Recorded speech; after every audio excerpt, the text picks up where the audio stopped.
I got Daniela with me today. Daniela, you and I have gotten to know each other a lot more throughout the past year.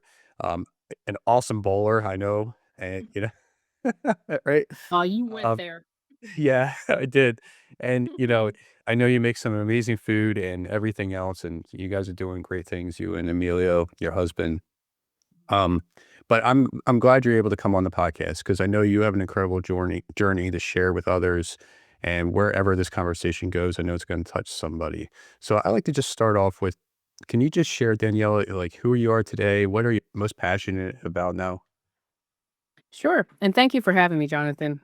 I'm so happy to be here. Yeah, so I'm Daniela Roman out of South Jersey. And as of now, I have, if you see behind me, Daniela's Delicious Delights. And that's a catering, business that I have. And backstory I had, food's always been my passion and been cooking since I'm 8. Come from a traditional Italian family, so there was really no option, like, I had no choice but to be in the kitchen and, watch my mom, grandma, but it was never a chore for me, it was always a passion, and as I got older, I was always, doing things for different events or, parties, if it was a birthday, whatever, like, "Oh, can you make this? Can you make that?" And I loved it. So then in '96, I ended up having a restaurant, this is with my ex-husband, for 20 years in Philadelphia. So I was, I loved that because I was living, my passion. And then when that ended, I had gotten divorced and fast forward, now with my husband Emilio, we got into the publishing and everything, and I love supporting him with that. But he said to me a couple years ago, he's like, I appreciate you supporting me and working me with the books, but I know where your heart is, and it's with, food and creating meals and serving in that way. So that's when Daniela's Delicious Delights was born. It's awesome. And how long ago was that? 2 years? About 2 years now. Yeah, I've Yeah. had this. Hmm. Okay. And so where do you plan on taking that? What's your goal? Well, along with the, catering and, things like that, I started a kitchen confidence course. So that's helping mompreneurs become rock stars in the kitchen. And, I hear a lot, from moms, busy moms, whether they're entrepreneur or just working, their corporate or 9 to 5, cooking is stressful, right? So they're working all day, whether it's in the home or out, and then they're just like, oh, I don't, they don't have the time, or they just don't have the desire, or they don't know what to make. And it's stressful. So I'm like, why don't we create something to help them and like create delicious, healthy meals for your family in like 30 minutes or less? Take the stress out and make it fun. So that's where the kitchen confidence course started. Like only in the last, I'd say 5, 6 months I started that, and people are loving it, because it's helping take the stress out, right? And involving your kids or your husband and making it fun because nobody wants to do anything if they're not enjoying it. So I had to, I teach them how to make it fun, affordable, and less stressful. Nice. That's awesome. And I was there for some of that, so I got to learn a few things along the way. So Mhm. it's definitely worth checking out. Now, you were talking before in the past, you were at you had a restaurant for 20 years, right? Mhm. So what was it like to lead up to something like that? Like what was like preparing to get to that point of having a restaurant? Well, you know what? When I had married my ex-husband, he before we got married, he was, looking to open a business, and it just so happened he wanted a food business, so how that started was it was literally an ice cream shop in University of Penn area over here. If you're from this area, University of Penn is, popular and famous around here, but then we expanded it and added food and, so it wasn't really something that I was looking like that I thought I would have a restaurant. It was because that's where his mind was by the time I connected with him and he was looking to start a business. He had saved up and he's like, I just want to have my own business and stop working for other people because he had worked in restaurants and stuff. So we opened that, we bought this business and built it into, food. It was a Mediterranean cafe is what it was called. So it had all Mediterranean food and things like that. So I got to learn a lot because prior to that I just worked in food in restaurants. I always either I was a waitress, I was, counter person, whatever, in different places. And now it was like, oh, I can actually do this, for myself. So that's kind of like how that started. It was almost by accident. You know what I mean? I kind of fell into it because, he was looking to start that. And I loved it. It was like 20 years of, and it's not easy. They say the restaurant business is one of the hardest businesses, and it is because it's 24/7. Doesn't matter you have workers and, things like that. Your mind is always there. You have to be there for something. So it's not an easy business, but if you're passionate about it like I am, you know what I mean? I enjoyed it even though it was stressful, but I enjoyed Yeah. it. Yeah, so you're passionate more about the food and providing to the people and having them enjoy, right? Right. What were some struggles and pitfalls you saw along the way, whether it's for you yourself or the business? Well, here's the thing. When you work with the retail and whether you're in a retail store clothes or when you work with the public, it takes a special breed to work with the public on a daily basis because you deal with all kinds, and I remember, if I think back to working there, it was, you have to, how they say the customer's always right, right? So in my mind, it's like, yeah, even if you're wrong, yeah, they're right. Because you'll be in an argument all day long. Believe me, we had there's something called Penn Relays that they do up at the University of Penn. It's for years. They come from all over the world for these in every April. And there's thousands and thousands of people that come through there. So that was like our busiest time. And oh, when I tell you we've dealt with like oh my goodness, like almost jumping over the counter, mm, with these people because, you get all kinds of complaints or requests or this and you're busy. So you have to learn how to, control. That was like my biggest challenge is learning how to deal with the public. I've always dealt with the public, but like on that scale, when it's your business, that's a whole different level. So I would say, like, that was probably one of the biggest challenges, and then as time went by, you just learn to, like, you gotta brush things off your shoulder, because it's not worth it, and you wanna keep your reputation with your business, if you're fighting with your customers, then, that word gets around, so I would say that was probably the biggest challenge is just dealing with the public on a daily basis. Now, did you have a coach or a mentor or anything kinda helping you along the way with something like that?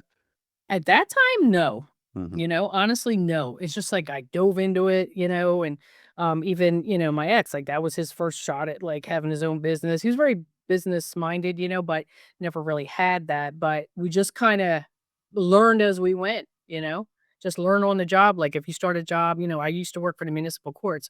I knew nothing about the laws, about, warrants and the ROR, all this stuff. I just learned as I went. And I did very well at that for 15 years. I worked for the municipal courts, and it's the same thing. It's like you just learn as you go. I had 0 mentors at that time, honestly, and I just went with what I knew about as cooking. Like, I have no culinary degree and, none of that. I learned just from experience with my mom, my grandmom, and, just having the business. So, kinda winged it. Yeah. No, and that's a good way to learn, right? It's Yeah, straight the school of hard knocks, right? Um, right. and so a lot of people today are still going to school, getting a degree, and you kind of feel like it's slowly fading away, but there's still a lot of pressure to do that. So, I Mhm. mean, out of your experience, would you consider doing something like that? Like if you had to go back, like go to So school and yeah, to learn. Well, you know what? If I had to, let's say if it like if I had a if for my business, if it depended on it and there was like, okay, well, you can't move forward in this if you don't have, certain certifications or whatever, then, kind of like my hands are tied if I want to do what I want to do. But in today's world, as you know, Jonathan, entrepreneurs, the majority of them don't have a college degree. You know what I mean? Don't do, that's kind of fading away, honestly, a lot. And I'm gonna be honest, I didn't like school when I had to go to school. You know what I mean? I think they just passed me through.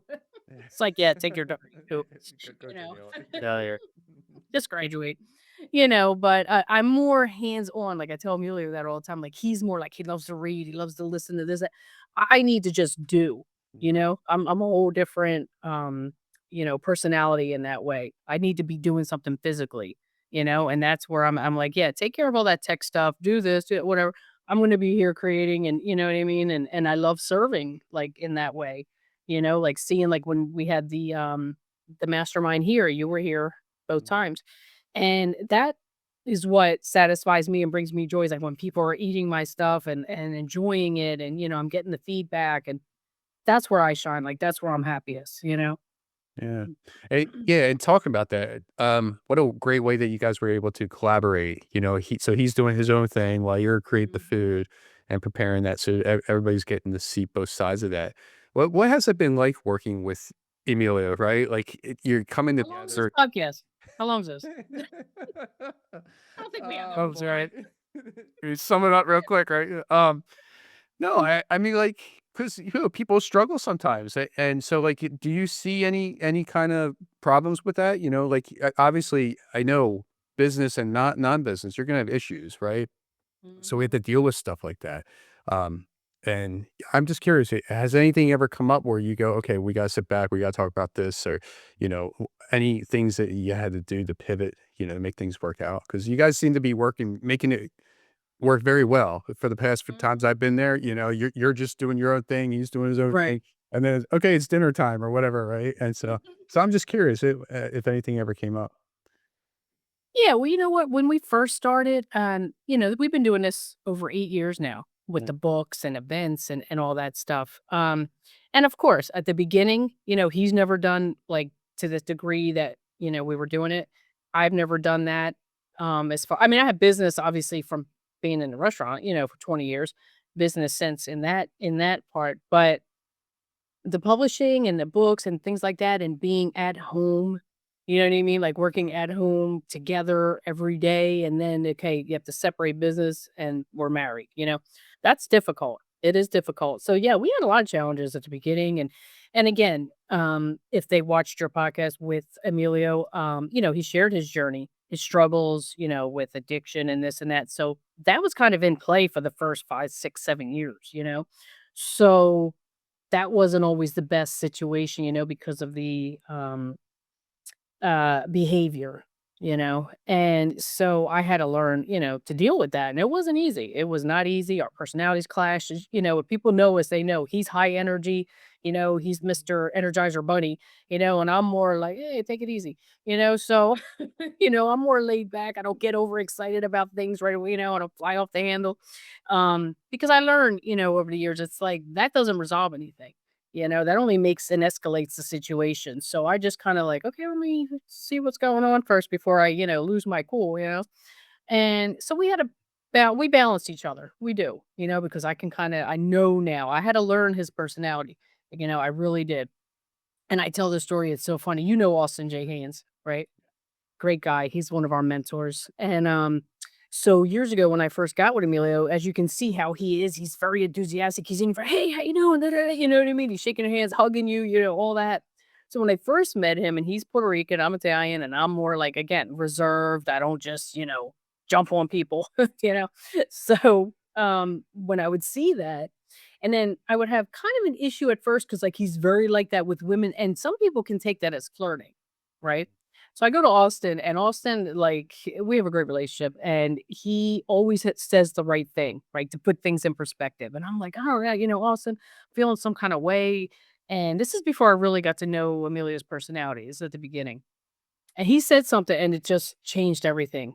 And I said, it just seems like, when he's around, certain people, whatever, the way his personality looks like, I take it as flirting, is disrespectful. He goes, Danielle, he's like, Emilio flirts with men. He's like, I mean, that's all he said, and what he meant was, like, he's like that with everybody, you know what I mean? Like, it's not anything personal, and we just started cracking up, and I let it go. So I'm like, "You know what? It's true, like, that's just his personality," so I had to learn that, right? And after like, from that point on, I was just like, "Oh my god, me and Austin laugh so hard."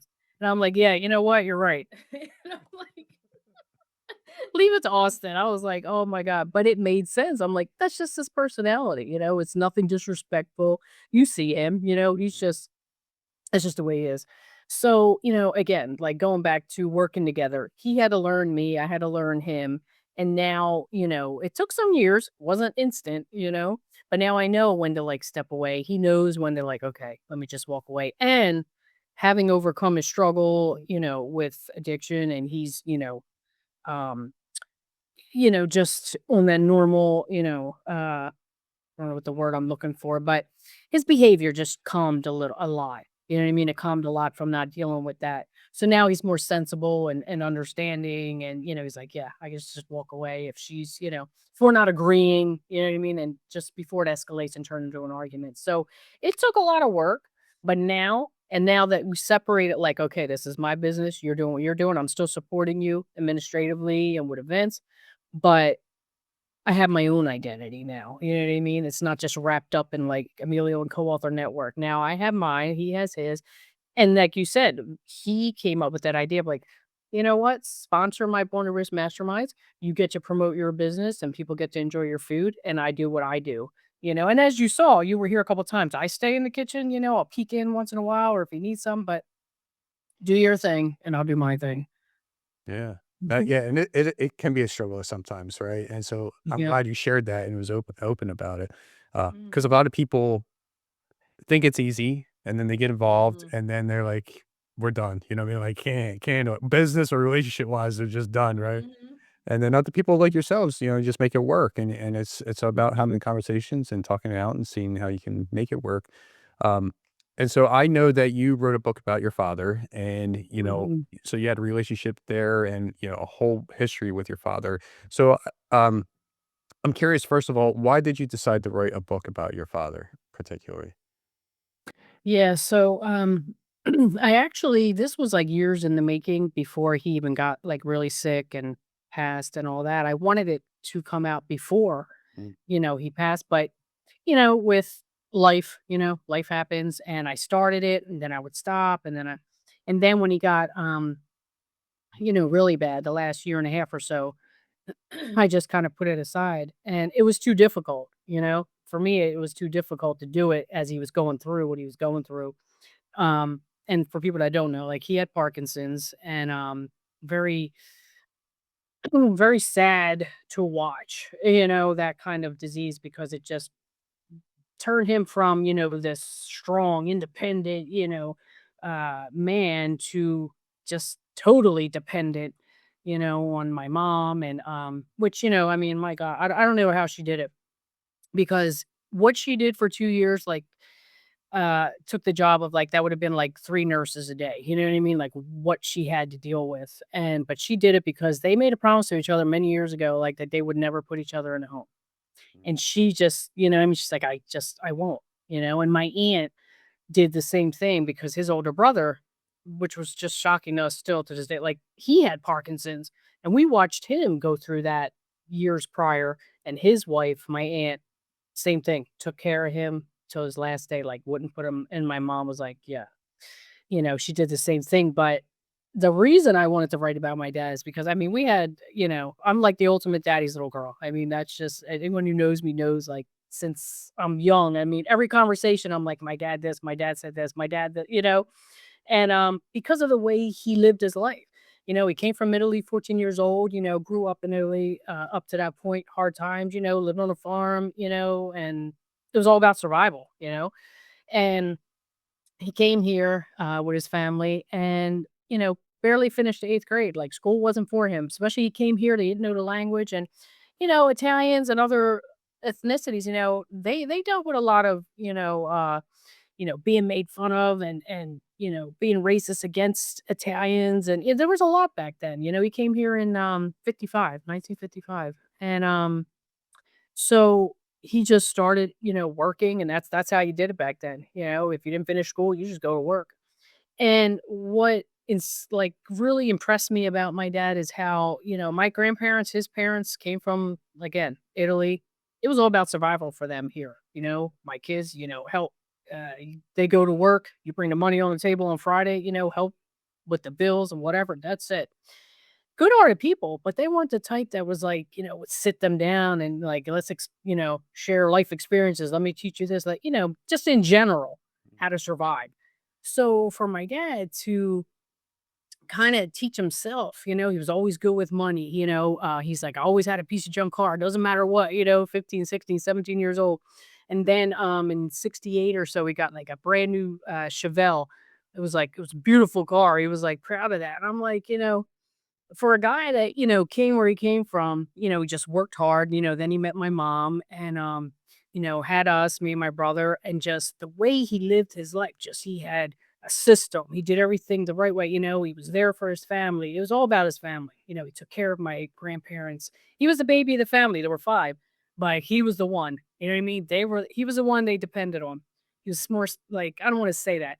They, good people, my uncles, aunt, but it was just something about my dad. He was, somebody they knew they didn't have to worry about anything, you know what I mean? And my dad made sure, like, they had to go to doctors, he's there. They had to go to store, he's there. You need this, I'm there, you know? And he would share all this stuff that he learned growing up. He used to say, "I should listen to the old people." In Italy, like, it was the aunt, it was a grandmother, it was whatever, they'd share some kind of wisdom with him about life, And he used to say, he's like, "My mind's like a computer." He'd remember things, "I don't remember what I ate 2 weeks ago, like last week or, what I did last week, whatever." He remembers things growing up, like, what this one shared with him and all these stories, but they all had a meaning, or they all, like, helped me and my brother, like, plan for, like, real life, Mm. and navigate through life. So, even when he, had his accident, he was in construction. I know that's shocking to hear an Italian guy is in construction because that never happens, but he was a bricklayer Yeah. and, but he fell 4 stories. He was, like, 38 years old, fell 4 stories, and he was permanently disabled after that. A wife, 2 little kids at that time. Me and my brother were, like, 6 and 7, I think, and, but guess what? Didn't ask anybody for help, um, they made it work. My mom cleaned homes and, she did whatever. Me and my brother, we've been working since we're like 12, 13 years old, little jobs. And, back in the day, I'm older than you, but, kids used to go around, shovel snow, rake leaves, cut grass, you know what I mean? Make my, today it's like, you rarely see that, Maybe but, about doing it. yeah, yeah, right. Got AI cutting your grass. So, um, but I watched like how he navigated, like, here's the thing. I used to say, like, at the situation he was in, he could have went on welfare. It could have did, whatever. He could have asked family, nothing. They just whatever that, what's that called back then, like, or even now, workman's comp or disability, whatever it was. And the thing, like, a real quick story, that impressed me, they always like, we had everything. We didn't know if we didn't have anything. We always had food on the table, We had a roof over our head. We had love. We had attention. We didn't know, like, we wouldn't grow up rich or, by any means.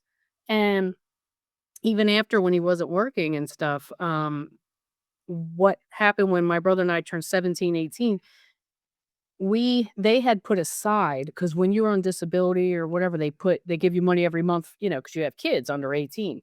Well, they could very well needed it, for their own bills and this and that. But what they did, they set up an account for me and my brother and put whatever it was that they give for the kids, they put that in a separate account. And by the time me and my brother were 17, 18 years old, we had enough to get a car. Mm. A little used car, you know what I mean, whatever. Sure. And I found that, like, wow, how selfless of them, right? Like, to even think. Like, we were little and they thought ahead to do that. So, you know what? When they turn this age, they can and even though whatever was in there, we still need a little more each, they helped us, and I'm like, to think like that, you know what I mean? Like, nobody taught my dad this stuff. Nobody, the way he would, he's like, never just yell. Like, the most important thing is communication. Doesn't matter with your kids, with your wife, your husband. You got to communicate. Even if he yelled at us or, we got smacked, he would sit us down and like, this is why. You know what I mean? Like, you don't just leave it like that. Like, let me just yell and, hit you. And not that we got beat, but, he would threaten. He'd be like, "Yeah, I'm going to take my belt." I'm like, I'm like, no, no need to do that. That's when it was okay. Yeah, I'm good. You don't have to do that. that's My brother, that was a different story. He had a death wish. He'd be like, and I'm like, "Are you crazy?" He's like, "Why are you going back and forth with this man? You definitely have a death wish." yeah. But so, but it was just a lot of things like I saw, like the way he kept his cars, the way he so neat and order. But here's the thing. When you don't come from, a lot and things are not just given to you and you work for them, you appreciate it more. Mhm. So I grew up seeing that like my dad worked hard, bricklaying is not an easy job. I seen him, he's on the job 5 o'clock in the morning, coming home 6 o'clock. But here's the thing, he would come at his work truck, people used to be like, "This is like a Cadillac."